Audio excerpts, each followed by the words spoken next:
Hello friends, welcome to the new episode of my channel. আমি Prince. আমি জানি কালকে রাত্রির থেকে সবাই অপেক্ষা করে আছে, কারণ কাল রাত্রিরে আমি একটা পোস্ট করেছিলাম যেখানে বলেছিলাম যে একটা বিগেস্ট আপডেট আসতে চলেছে আমার চ্যানেলের তরফ থেকে। যদিও এটার ক্রেডিট একটা বড় পত্রিকাকে এবং তার সঙ্গে সঙ্গে আর একটা পেজ রয়েছে, পেজটার নাম হচ্ছে টিভিও, যারা প্রথমে এটা নিয়ে পোস্ট করে খোঁজখবর নিয়ে, তখন অনেকেই সেখানে ফেক আপডেট বা বিভিন্ন রকম কথাবার্তা বলে, এবং আমিও প্রথমে তাড়াহুড়ো করে কিন্তু ভিডিও করিনি। আমি এটা নিয়ে যে কথা শুনিনি এমন নয়, আগেও আমি এটা নিয়ে অনেক আগে একটা ভিডিও করেছিলাম। তারপরে ইন্ডাস্ট্রির মধ্যে এই ব্যাপারটা নিয়ে অলরেডি কথা চলছে আমি জানি, কিন্তু বলা বারণ বলে বলিনি। কিন্তু অফিসিয়ালি যখন ব্যাপারটা সামনে এসে গেছে তখন মনে হয় চুপ থাকার মানে নেই। তো তারপর এই ব্যাপারটা যখন জানতে পারি, এটা নিয়ে খোঁজখবর করি, তারপর অনেক কিছু জেনে শুনে তারপরে এই ভিডিওটা করছি। তাড়াহুড়ো করে ভিডিও করতে চাইনি, কারণ আগেও অনেকবার এরকম খবর সামনে এসছে যেখানে হয়তো রাজদা নিজে কিছু বলেনি, হঠাৎ করেই মিডিয়া থেকে খবর বার করে দেওয়া, এরকম ঘটনা আগেও ঘটেছে। দেখুন, এর আগেও আমার চ্যানেলে দেখবেন যে জিতদেব একসঙ্গে আসছে, এরকম ভিডিও করেছি। তার পেছনে কারণ হচ্ছে বিভিন্ন সংবাদপত্র তারাও পর্যন্ত এটা নিয়ে খবর করেছিল, কিন্তু সেখানে তারা নিজেরা কথা বলেছিল যে এই শুনছি এরকম হবে, এরকম ধরনের কথাবার্তা আমরা দেখেছিলাম। কিন্তু রাজ চক্রবর্তী নিজে একটা সাক্ষাৎকারের মধ্যে গিয়ে এই ধরনের কথাবার্তা বলছে। আগেও রাজদাকে যখন এরকম ধরনের সিনেমা করতে বলা হয়েছে, রাজদা বলেছে যে দেখো আমি চাইলে দিতে হবে না, তাদেরকে চাইতে হবে, এই ধরনের কথাবার্তা শুনেছি। কিন্তু এইবার রাজদা ওপেনলি বলছে যে আমি তৈরি, খুব শীঘ্রই কিছু না কিছু হবে, এরকম ধরনের কথাবার্তা কিন্তু শোনা যাচ্ছে, যে কারণে এখন আর চুপ করে থাকা যায় না। এটা বিরাট এক্সাইটিং কিছু একটা কিন্তু হতে চলেছে। এমনি বাংলা ইন্ডাস্ট্রি অনেকটা জেগে উঠেছে, আজকে সাউথ বলিউডে সমস্ত বড় বড় স্টাররা একসঙ্গে কাজ করছে, তাহলে বাংলাতে কেন হবে? এবং রিসেন্টলি আমরা দেখেছি জিদ্দা দেবদার বন্ধুত্ব অনেক ভালো ভালো জায়গায় গিয়ে পৌঁছেছে। একে অপরের কাজের ক্ষেত্রে তারা একে অপরকে সাপোর্ট করে, টুইট করে, একে অপরের সঙ্গে তারা ছবি তুলছে, কথা বলছে। যে কারণে তাদের যে সম্পর্কটা ছিল বরাবরই হয়তো ভালো, কিন্তু এখন সেটা আরও কিন্তু পোক্ত হয়েছে, এটা বোঝা যায়। তো প্রথম তোমাদেরকে বলি, ঘটনার সূত্রপাত হয়েছিল আমার একজন সাবস্ক্রাইবার, যার নাম হচ্ছে জয়কুমার লালা। সে টুইটারে শুভশ্রীদের একটা পোস্টকে রিটুইট করে লেখে যে প্লিজ রাজদাকে রিকোয়েস্ট করো একদম হার্ডকোর কমার্শিয়াল সিনেমা করতে। এবার সেটাকে রিটুইট করে রাজ চক্রবর্তী নিজে, যেখানে রাজ চক্রবর্তীকে মেনশনও করেনি ছেলেটা, কিন্তু রাজ চক্রবর্তী নিজে টুইট করে এবং রিটুইট করে লেখে প্রমিস করছি খুব শীঘ্রই হবে।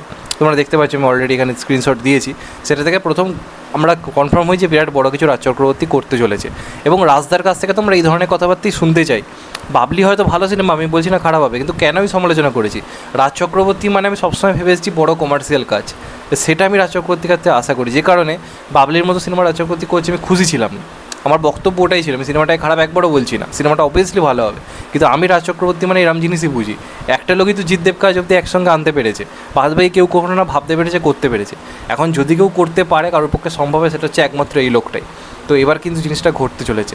তো না, আমি একটা জায়গা থেকে প্রথমে তো ফেসবুকে পোস্ট করা, কিন্তু আমি অফিসিয়ালভাবে খোঁজখবর না নিয়ে আমি এখন ভিডিও যেহেতু করি না, সেই কারণে আমি প্রথমে কিনে হচ্ছে এই বইটা, আনন্দলোকের নিউ এডিশন বেরিয়েছে, ঠিক আছে? তোমরাও চাইলে কিনতে পারো আনন্দলোকের নিউ এডিশন যেটা বেরিয়েছে।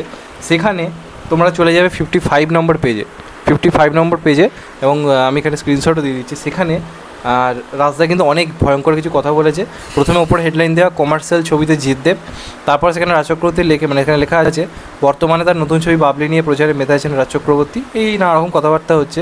এর মধ্যেই রাজ চক্রবর্তী জানায়, এখানটা সবচেয়ে ইম্পর্টেন্ট, রাজ চক্রবর্তী নিজেই জানায় যে এখন তিনি যতই অন্য ধারার ছবি করুক না কেন, হার্ডকোর কমার্শিয়াল ছবি বাদে ইন্ডাস্ট্রির কোনো গতি হবে না। এটাই হচ্ছে আমার বক্তব্য।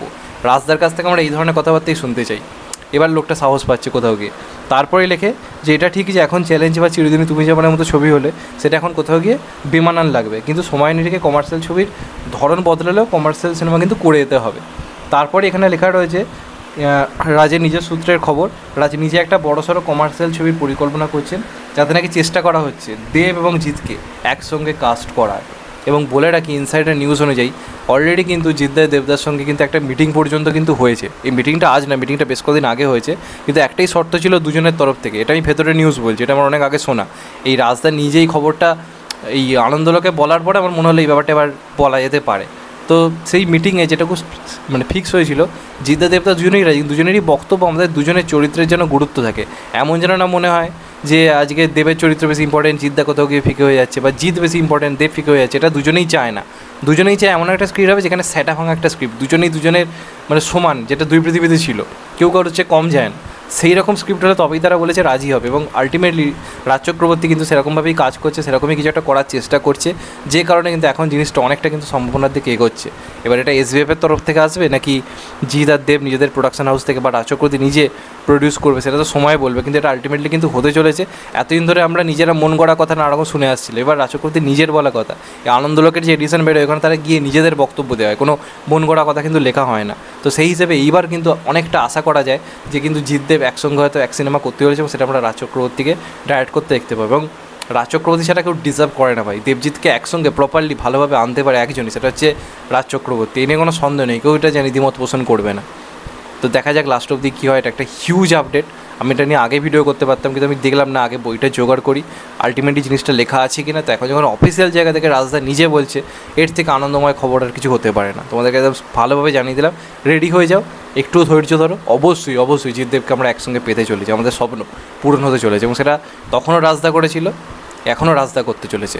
জাস্ট কটা দিন আর ওয়েট করতে হবে। এবং খাদান সফল হওয়া বিরাটভাবে দরকার, কারণ খাদান যদি না সফল হয় দেব আবার একটু হলেও ঘুরে যেতে পারে যে চলো কমার্শিয়াল সিনেমা চলছে না, আমার এই সিনেমাটা করার দরকার নেই, হতেই পারে।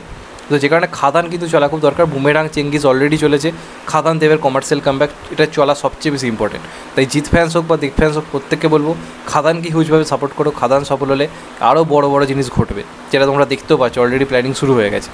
দেখা যাক লাস্ট অবধি কী হয়। তো এটাই ছিল আজকের আপডেট। চ্যানেলটা নতুন হলে অবশ্যই চ্যানেলটাকে সাবস্ক্রাইব করে দিও and hit the bell icon. ভালো দেখো সবাই, টেক কেয়ার, নমস্কার, আবার দেখা হবে। এখন তো ভাই সবাই ভালো দেখো, সুস্থ দেখো, নমস্কার, টেক কেয়ার, আবার দেখা হবে, ভালো দেখো সবাই, টেক কেয়ার।